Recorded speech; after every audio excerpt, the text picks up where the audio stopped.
নমস্কার আমার প্রিয় বন্ধুরা, ওয়েলকাম টু মৈত্রেয়ী ব্লগ। আজকে আমি দু রকমের রেসিপি নিয়ে আপনাদের কাছে হাজির হয়েছি। এই দু রকমের রেসিপি হলো গুলে মাছ, নদীর গুলে মাছ আর ফ্যাসা মাছ। এই ফ্যাসা মাছ আমরা খাইনি কোনোদিনও, কিন্তু আমাদের যে মাছ দিয়ে যায় তাই আমাদেরকে বলেছে যে এই মাছের কাটা হবে, কিন্তু গরম গরম ভাতের সঙ্গে খেতে দুর্দান্ত লাগবে। তাই এই ফ্যাসা মাছ আর এই গুলে মাছের রেসিপি আপনাদের কাছে শেয়ার করছি।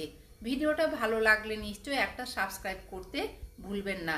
পাশে যে বেল আইকন বা বেল বাটন আছে সেটা প্রেস করলে আমার অন্যান্য রেসিপিগুলো দেখতে পেয়ে যাবেন। এই রেসিপি খেতে গেলে কিন্তু গরম গরম ভাতের সঙ্গে খুব ভালো লাগবে। তাই আজকে শুরু করছি এই রেসিপি। মাছ, কত ছোট ছোট মাছগুলো এইখানে হচ্ছে, এই মাছগুলো ফ্যাসা মাছ। আমরা এর আগে কোনোদিনও খাইনি, আমাদের যে মাছ দিয়ে যায় সে আজকে দিয়ে গেছে, তাই তোমাদের কাছে শেয়ার করছি। তোমরা কি এর আগে এই মাছ খেয়েছো বা দেখেছো? তাই আমি তোমাদের কাছে শেয়ার করে দেখাচ্ছি। এখন আমি লবণ আর হলুদ আগে মাখিয়ে রেখেছিলাম, যেহেতু মাছটা নষ্ট না হয়ে যায় সেই জন্য অল্প করে লবণ আর হলুদ দিয়েছিলাম। আবার অল্প করে হলুদের গুঁড়ো আর লবণ দিয়ে দিচ্ছি। লবণটা আগের থেকে দেওয়া হয়ে গেছে। এগুলো ভালো করে মাখিয়ে নিচ্ছি। কড়াই চাপিয়ে দিয়েছি। কড়াইয়ের মধ্যে তেল, সর্ষের তেল দিয়ে দিচ্ছি, বেশি করে দিচ্ছি কারণ অনেকগুলোই মাছ আছে, ভেজে নিতে হবে। তেল গরম হয়ে এসেছে, এরপরে এই মাছগুলোকে ছেড়ে দিচ্ছি। মাছগুলোকে দুটো করে আগে ভেজে নিচ্ছি। আমার ভিডিওটা ভালো লাগলে নিশ্চয়ই তোমরা একটা সাবস্ক্রাইব করতে ভুলবে না। মাছগুলো খেতে কিন্তু গরম গরম ভাতের সঙ্গে খেতে ভীষণ ভালো লাগে।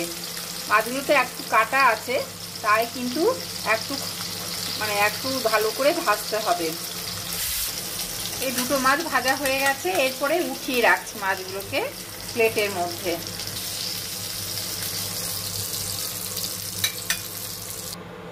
এই দুটো মাছও ভেজে নিচ্ছি একইভাবে। দুটো মাছ ভাজা হয়ে গেছে, উঠিয়ে রাখছি। মাছগুলো ভাজা হয়ে গেছে, উঠিয়ে রাখলাম। এরপরে এই যে এই মাছগুলোকে এই তেলের মধ্যে করে নিচ্ছি। তেলের মধ্যে কালো জিরে ফোড়ন দিলাম, ফোড়নটা একটু ভেজে নিচ্ছি। একটা বড় পেঁয়াজ কুচনো দিলাম।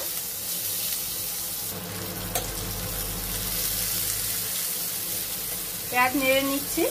এরপরে পেঁয়াজের মধ্যে অল্প করে লবণ দিচ্ছি যাতে পেঁয়াজ নরম হয়ে যায়।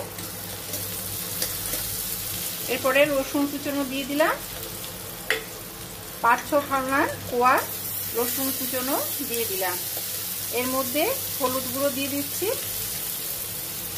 1 চামচ,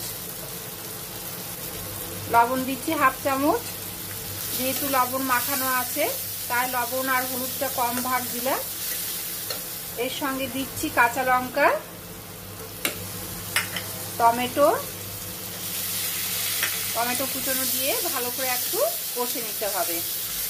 বেশ একটু ভালো করে কষে নিতে হবে।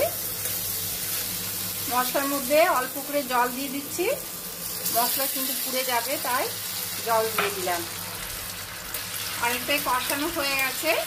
আমি কিন্তু এই গুলে মাছগুলোকে ভাজবো না। এই গুলে মাছগুলো এই লবণ হলুদ মাখানো আছে, এখন এর মধ্যে দিয়ে দিচ্ছি।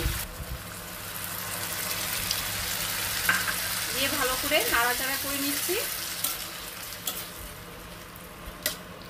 গুলে মাছ কিন্তু ভাজার দরকার হয় না, এমনি অবস্থায় দিয়ে দিলে খেতে কিন্তু খুব ভালো লাগবে।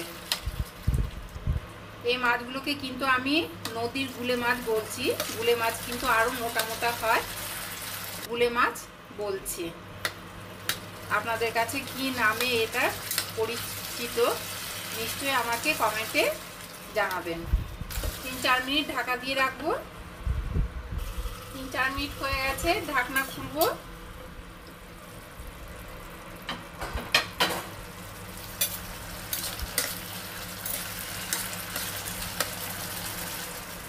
এরপরে দুটো উপর থেকে কাঁচা লঙ্কা আর এখানে সর্ষে কাসুন্দি দিয়ে দিলাম।